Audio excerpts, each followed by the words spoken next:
Motherfucking mini episode. Mini episode. Motherfucking mini episode. Yup.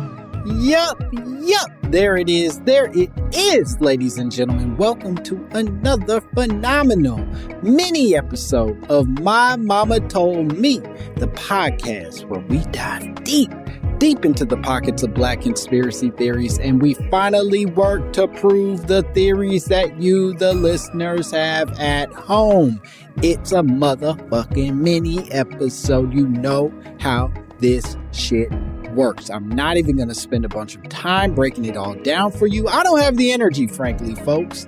I don't have the energy to explain how this shit works yet again, nor do I need to, because you guys are my dear listeners, my dear friends, should I say, your goddamn family to me. That's what I always say. My listeners are my family, and like my family, I will never contact you. I want limited interaction with you, if at all possible, zero interaction. However, we are interacting today because today I received a wonderful, dare I say, a beautiful message from a person named Desmond. Desmond sent me a message, and I'm going to play that message for you all now. Hi, Langston. Growing up, I always heard that two ugly people make a pretty baby. Don't know if that's true, but that's what I heard.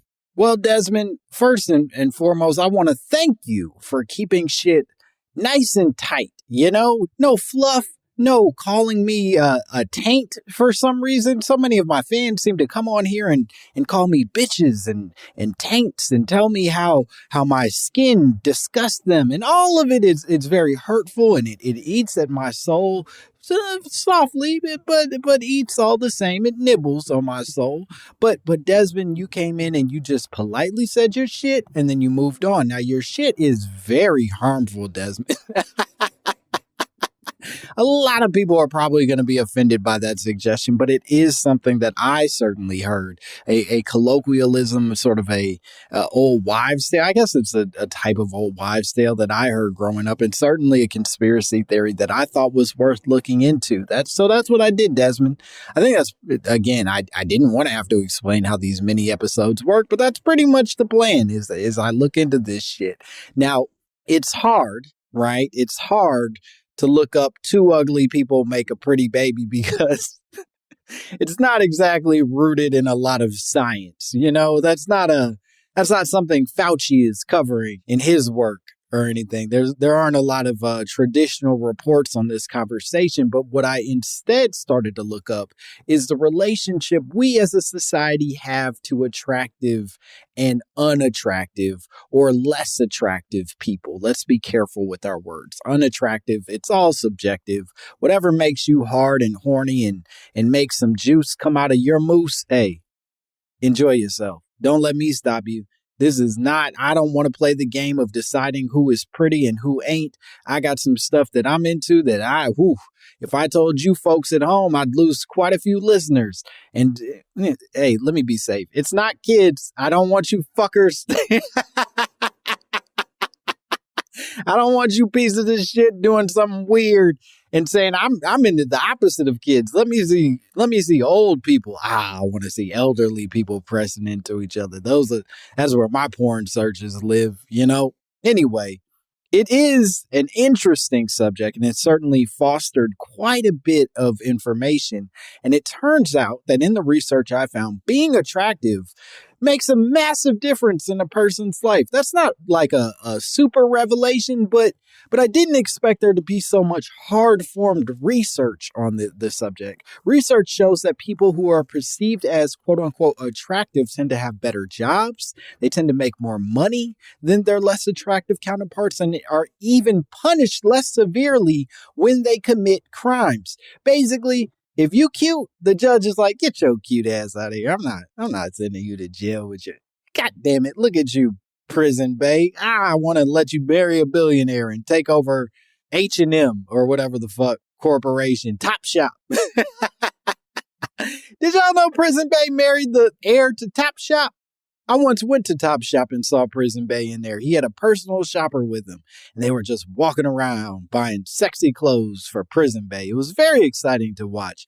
And I was, meanwhile, trying on pants that I couldn't seem to make me look like Prison Bay, you know?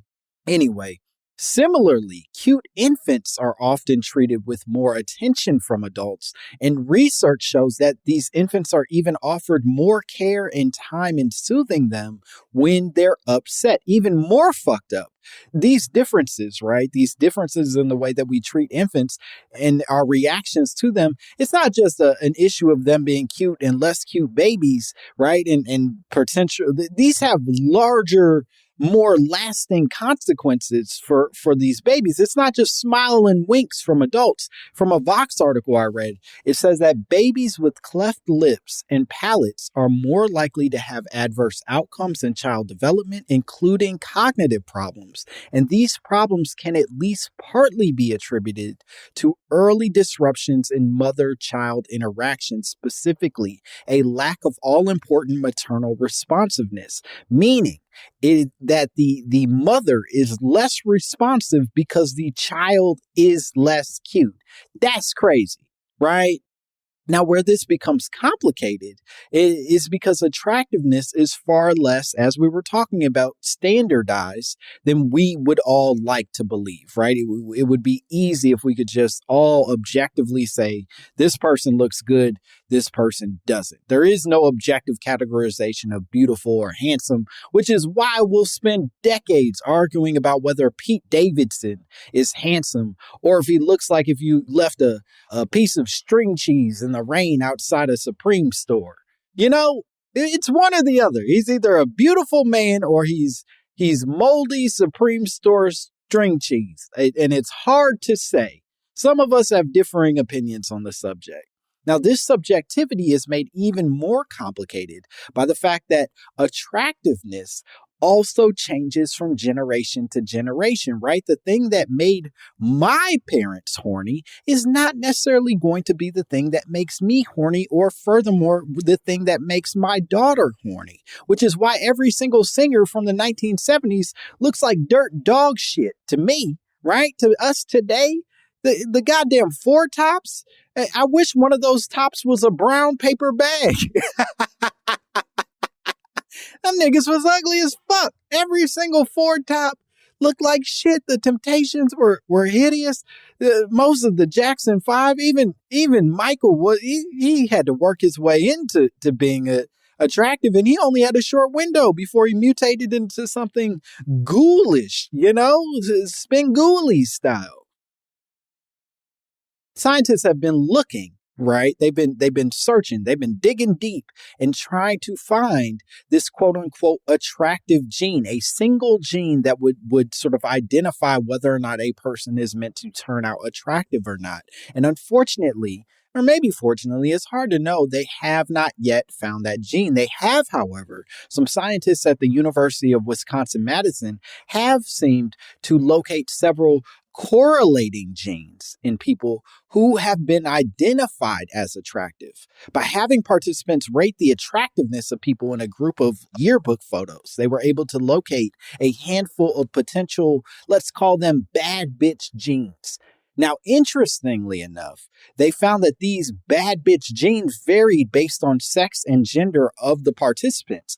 In men, the genes were correlated. Let's start with women, because this one I think is a little easier to understand. In women, and by easier, please don't make this about my stance on it. It's just simpler to understand because of the way society views these things. But in society, in women, the genes that they correlated with attractiveness, they found that these genes were correlated with body mass, meaning their weight and height, right? And in men, the genes were correlated with blood and cholesterol. Now, before you get all weird and hot, being like, okay, so it's just whether or not a woman is skinny or whether or not a man has good, thick blood.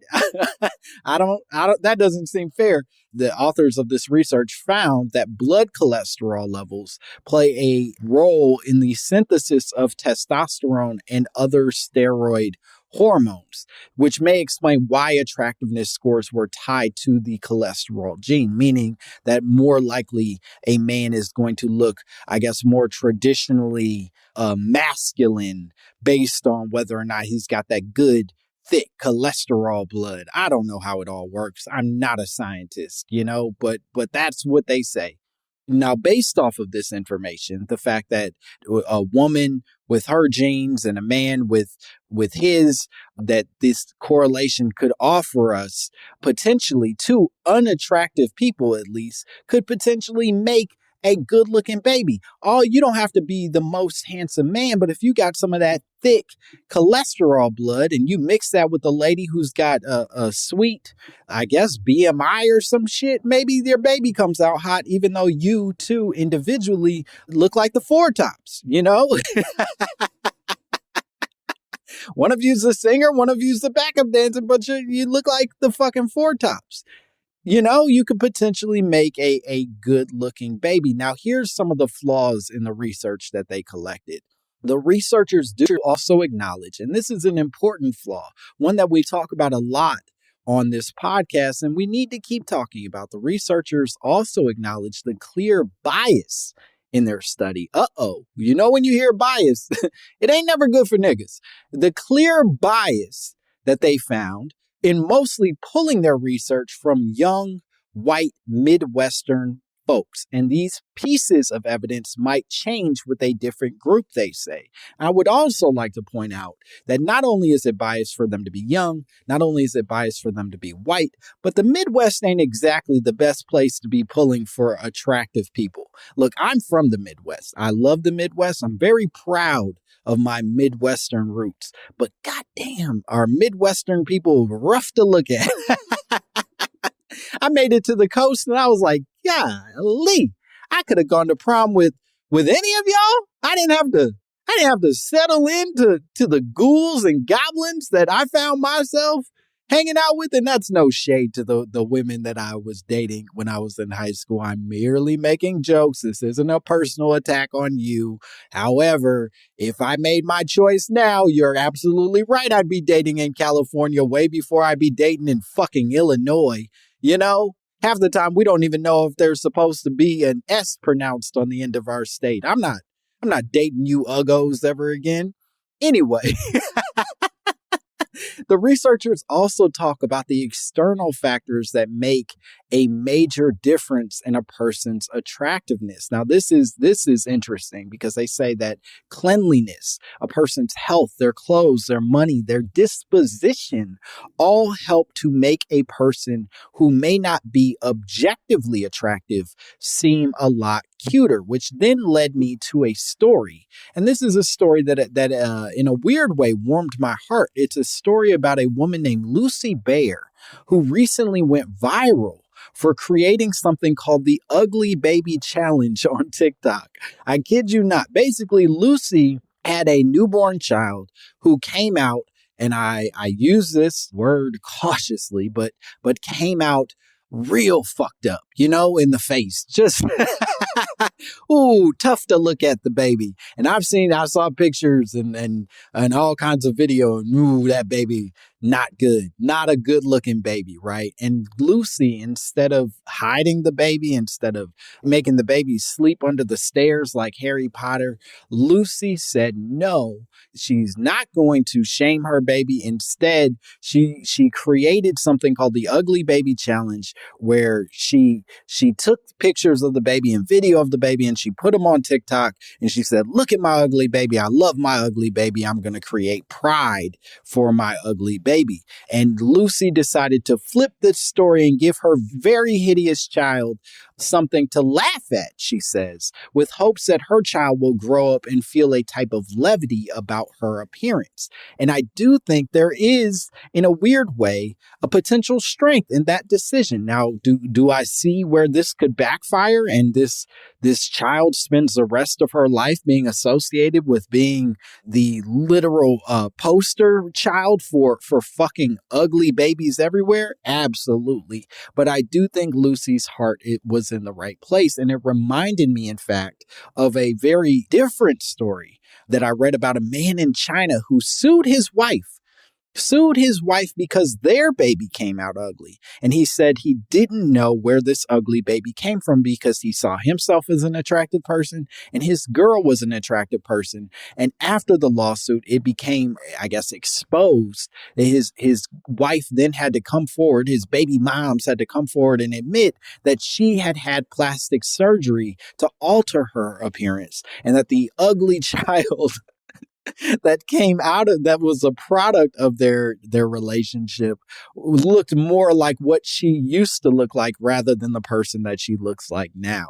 And I would argue that that poor ugly baby in China is going to have a much harder time than this other baby who's basically been trained from an early age to recognize their beauty as or their looks as something more complicated and interesting rather than something worth calling the courts about, you know?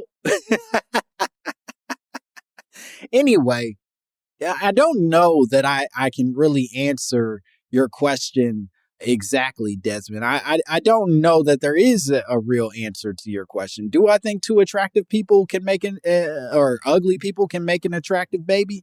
Hell yeah. Me and my wife, I think we're both pretty attractive people. And when our baby came out, she was rough to look at. Truly did not, oof. There were like 9 medical professionals in the room. Not one of them was like, that's a cute baby. My baby looked like Thanos. It was weird. She was very purple and swollen and not cute. I think my wife and I are both in agreement, not good to look at the first time. But after a few hours, the swelling stopped. She turned a normal color, and I'm a big fan of her face. I think she's a beautiful baby. That baby's a real goddamn winner in my book. But it's all subjective, right? Somebody might be looking at my baby's pictures, and they might be like, that's a fucking ugly baby. And if they are feeling that way, I'll murder them and I'll murder everybody they're related to and everybody they know. You know what I mean? I'll blow up a goddamn building if you say something negative about my baby. That said, I understand that we live in a society that doesn't always agree on things. And maybe we just need to embrace that. And more importantly, wash your ass, put on some nice clothes, talk sweet to each other, and maybe it won't make a difference if you're ugly or not. Okay, I think I covered this subject pretty well. I think I knocked that bad boy out. If you want to send me your own theories about who's ugly and who's hot, I don't know. Let's turn this shit into the original conception of Facebook, you know? Just rating people's attractiveness until we destroy society. Anyway, if you want to send me your conspiracy theories, send them to mymommapod@gmail.com. I would love to hear from you. And remember to subscribe and say nice things about the podcast or terrible things. I'm open to either at this point. I'm an open wound, baby. Go ahead, pour some salt in it. Who knows what's going to happen? Anyway, okay, I love you. Bye, bitch. Motherfucking mini episode. Mini episode. Motherfucking mini episode. Motherfucking mini episode. Mini episode. Motherfucking mini episode.